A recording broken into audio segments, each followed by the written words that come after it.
Saudara, Deddy Mulyadi hadir sebagai saksi dalam sidang peninjauan kembali atau PK atas kasus pembunuhan Vina dan Eki yang diajukan pihak pemohon Saka Tatal di Pengadilan Negeri Cirebon, Jawa Barat. Dalam keterangannya, Deddy menyampaikan keterangan berdasarkan wawancaranya dengan sejumlah pihak, termasuk Saka Tatal.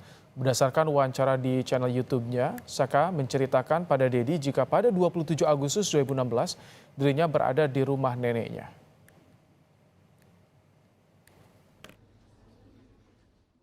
Dari channel yang saya ungkapkan ke publik, pada tanggal 27 Agustus 2016, saudara Saka Tatal berada di rumah.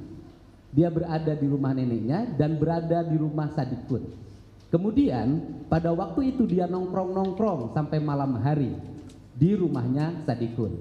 Pada waktu itu ada motor saudara Irfan yang mogok karena mengalami gangguan kabilator. Kemudian motor yang mogok itu diteleponlah yang punya bengkel bernama Heri oleh Sadikun untuk apakah bisa memperbaiki motor Irfan, dan Heri mengatakan bisa. Kisaran pukul 10 malam mereka menceritakan pergi bersama-sama. Satu, saudara Saka Tatal dibonceng oleh Sadikun. Mantan Kabar Reskrim Susno 2 Aji dihadirkan sebagai saksi ahli dalam sidang PK Saka Tatal untuk kasus pembunuhan Vina dan Eki. Dalam sidang, Susno 2 Aji yakin dengan hasil penyidikan Polres Cirebon Kabupaten yang menyebut penyebab kematian Vina dan Eki karena kecelakaan bukan pembunuhan karena disertai bukti kuat. Selain itu, melihat dari bukti foto yang diajukan kuasa hukum Saka Tatal dalam sidang PK dinilai menunjukkan jika penyebab kematian bukan karena pembunuhan. Dan itu sudah diproses, mereka tentukan kecelakaan lalu lintas dan tidak berat-berat amat gitu untuk menentukan peristiwa itu kecelakaan lalu lintas. Untuk lalu lintas level polsek saja bisa, apalagi lalu lintas level polres. Itu udah benar menurut saya. Dan saya melihat foto-foto yang ada, kemudian saya melihat dan membaca berkas yang ada untuk pembunuhan di Cirebon yang sudah mempunyai kekuatan hukum tetap, saya tidak melihat itu ada peristiwanya.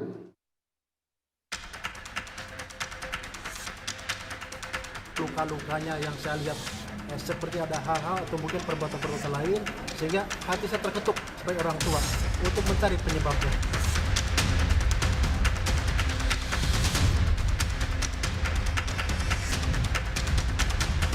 Ayah almarhum Eki, Ibtu Rudiana, akhirnya muncul bersama keluarga Vina bersuara membantah kubu Saka Tatal yang menyebut kecelakaan sebagai penyebab kematian Eki dan Vina 8 tahun silam. Ibtu Rudiana yakin dari sejumlah luka yang ia lihat pada jasad Eki, penyebab kematian bukan karena kecelakaan, melainkan pembunuhan. Atau dianiaya? Itu dianiaya, Bang. Saya lihat langsung dari mulai luka di dahi yang ke dalam biru itu seperti kena pukulan. Ya. Untuk kita Bang tadi kalau kecelakaan itu ada baret, Bang, untuk baret, Bang. Ya. Ada. Jadi ada seperti kena benda tumpul. Ya. Kaki kanan itu patah pergelangan. Apanya? Pergelangan kaki belah kanan patah. Senada dengan ayah Eki, keluarga Vina melalui kuasa hukumnya Hotman Paris juga meyakini jika penyebab kematian Vina 8 tahun silam karena pembunuhan, bukan kecelakaan. Itulah foto dari almarhum Vina sama Eki, di mana disebutkan karena tidak ada luka-luka, artinya mulus gitu loh. Ya, oleh mereka menganggap itu adalah merupakan bukti korban kecelakaan. Itu salah total. Justru kalau korban kecelakaan harusnya ya kalau sampai meninggal keseret jalanan ketimpa apa sih, kan harus hancur dong kulitnya ini. Sementara teman dekat Vina, Widi, mengatakan sempat mendapat informasi dari polisi di hari tewasnya Vina dan Eki yang menyebutkan keduanya terlibat kecelakaan. Vina itu dibunuh atau kecelakaan sebenarnya? Kecelakaan tunggal. Kecelakaan tunggal? Ya, saya dari Polsek Talun ingin mengabarkan kalau Ananda Vina sama Eki kecelakaan tunggal di jembatan flyover Talun. Yang perempuannya dibawa ke rumah sakit Gunung Jati, yang laki-lakinya meninggal di tempat. Dalam sidang PK Saka Tatal di kasus Vina hari ini, sejumlah saksi ahli yang meringankan Saka Tatal dihadirkan kuasa hukum. Salah satunya mantan Kabareskrim Komjen Susno Duaji yang menduga penyebab kematian Vina dan Eki karena kecelakaan, bukan pembunuhan. Tim Liputan Kompas TV.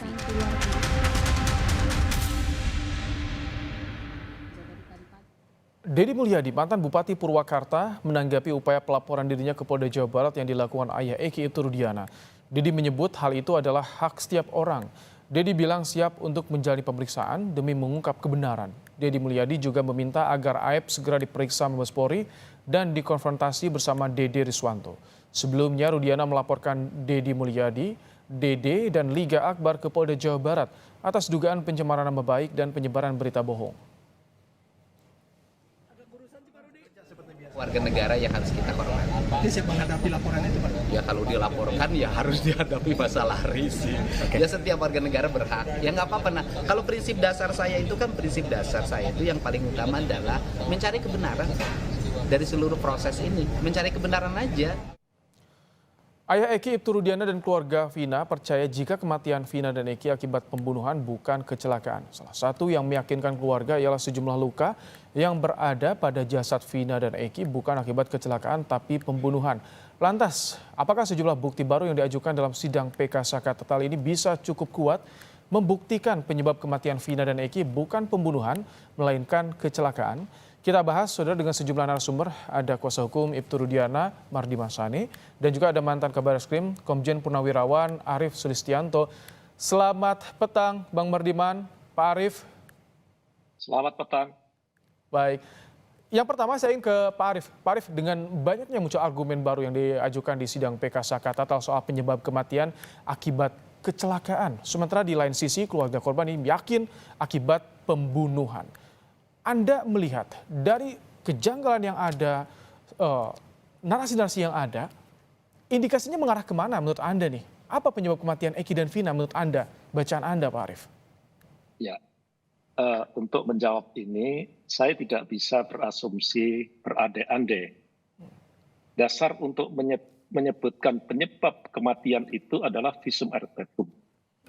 Di mana kedua korban ini sudah dilakukan visum et repertum dengan bongkar mayat, dan sesuai ini saya bacakan ya, visum et repertum nomor 76 Romawi 9 2016, Dokpol tanggal 13 September 2016, perihal hasil pembongkaran makam pemeriksaan mayat atas nama Vina.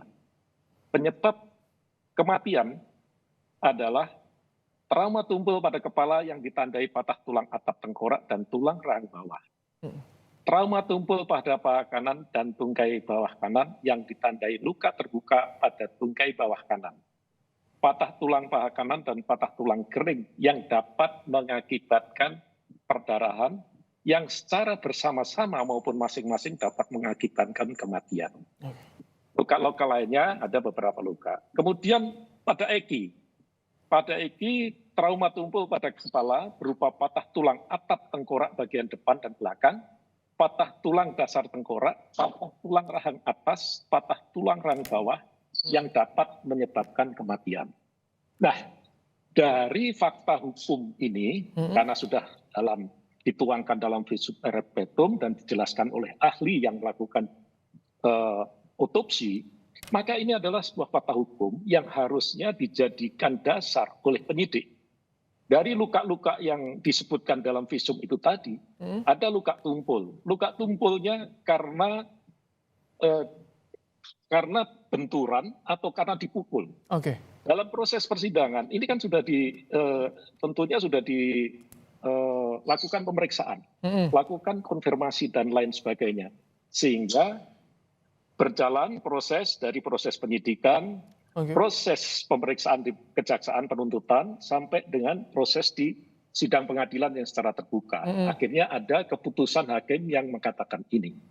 Kalau ternyata sekarang ada pertanyaan, ada keraguan dan lain sebagainya, maka ini sebenarnya harus dikaji kembali, bukan hanya dari proses penyidikannya saja. Karena kita akan mengenal diferensiasi fungsional. Oke. Penyidikan, penuntutan, dan peradilan yang masing-masing dipisahkan supaya tujuannya adalah melakukan check and balances. Sehingga ketika penyidikan ini nggak benar, yo Pak Jaksa jangan diteruskan dong. Pak Hakim harusnya bisa menemukan dong dalam sidang yang terbuka itu. Sehingga tidak akan terjadi proses peradilan yang menimbulkan gaduh seperti ini. Oke, nanti apa syarat yang harus terpenuhi, harus bisa dipenuhi untuk dilakukan eksaminasi ulang di proses hukum ini? Tapi sebelumnya ke Bang Mardiman. Bang Mardiman, saya ingin kembali yang bertemu dengan keluarga Vina. Sebelum tadi membahas soal keyakinan bahwa ini pembunuhan. Hasil pertemuan dengan keluarga Vina apa sih Bang Mardiman? Sebenarnya kemarin itu lebih kepada silaturahmi. Karena selama ini kan terframing di media, ada juga kita baca di beberapa berita bahwa seolah-olah kubunya Vina dengan kubunya Eki ini jalan sendiri-sendiri gitu loh Mas. Jadi kita juga sebagai kuasa hukum tentunya tidak akan membiarkan ini terjadi. Jangan sampai ini kan kedua adik kita ini jadi korban ya. Sehingga kemarin kami berinisiatif untuk ya kita ketemulah jadi ketemu keluarga kemarin sebenarnya, bukan jumpa pers, bukan ketemu antar lawyer, substansinya itu ketemu antara keluarga Vina dan keluarga Eki, itu intinya. Tapi mengapa baru kemarin? Karena keluarga Vina kabarnya kan sudah menunggu kemunculan keterangan dari Ibtu Rudiana ini sudah sejak lama nih, Bang Mardiman. Ya, Ibtu Rudiana ini kan Mas, dia masih terikat dengan berbagai aturan, karena biar bagaimanapun beliau seorang personil Polri aktif. Tapi kalau bertemu dengan keluarga Vina, kalau dalam hal silaturahmi, apakah dilarang juga atau bagaimana? Oh enggak lah, tidak ada larangan. Cuma kemarin kan Pak Rudiana juga lagi sibuk untuk ketika kemarin kasus ini sempat mencuat, Pak Rudiana juga masih aktif sebagai seorang Kapolsek. Tentunya dia harus pintar-pintar membagi waktu antara kedinasan. Nah, sementara ketika dia mau memutuskan untuk bertemu kan, baik keluarga Vina kan juga sudah ada lawyernya, keluarga itu juga ada lawyernya. Tentunya rambu-rambunya pun mereka perlu ngomong ke kami juga. Jadi memang birokrasinya agak panjang gitu. Hanya untuk bertemu. Ya. Karena perlu sampai ini 8 tahun ya menunggu bagaimana komunikasi silaturahmi. Tapi kemarin hasil ketika enggak begitu Mas. Gimana? Yang tidak terpantau media mereka sering ketemu juga. Sebelumnya? Iya. Oke. Ya, bahkan sebelum Vina, sebelum 7 hari itu. Tapi katanya kata kakak Vina, Marliana enggak. Sampai dia bilang ke media juga ditunggu kehadirannya gitu. Hanya terakhir di 2016, setelah itu tidak ada lagi tuh. Enggak, saya menghargai itu dari Ibu Marlina, tapi kenyataannya menurut klien kami silaturahminya bagus kok Mas. Oke. Ya. Nah kemarin bagaimana hasil silaturahminya, termasuk soal katanya keyakinan, ini dua-duanya yakin pembunuhan? Iya, kalau soal itu keluarga Eki dan keluarga Vina dan seluruh masyarakat Indonesia menurut saya harusnya sepakat ya, karena ini sudah diuji. Kalau pendidikan ini Mas sudah S3 nih. Di tingkat pertama, banding, kasasi, ya inkrah semua itu. Maksudnya tidak ada proses yang tidak firm dalam proses itu.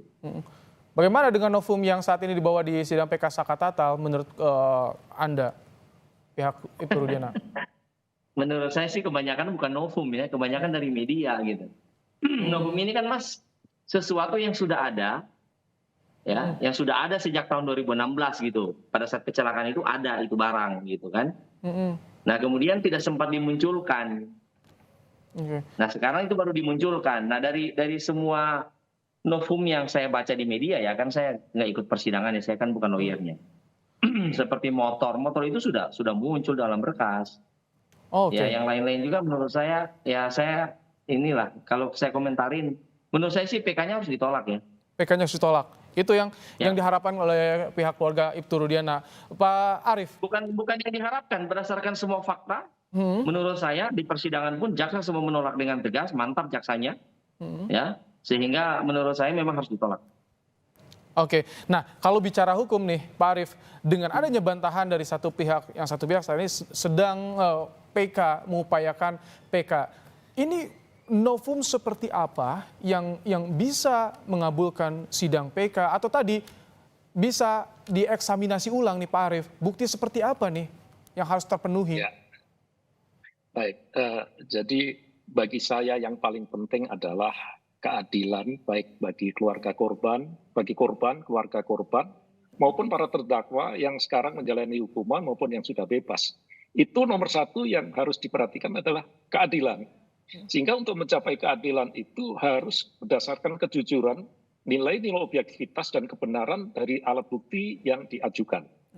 Nah, karena kasus ini sudah diputus dan sudah inkrah, ada upaya untuk mengejar keadilan itu tadi dari pihak keluarga, dari pihak terdakwa, ataupun yang sudah bebas. Yang pengajuannya disebut upaya hukum luar biasa peninjauan kembali dengan mengajukan bukti baru atau novum. Nah, mengajukan novum itu tidak mudah, tidak boleh gegabah, harus cermat, harus jeli, harus betul-betul detail.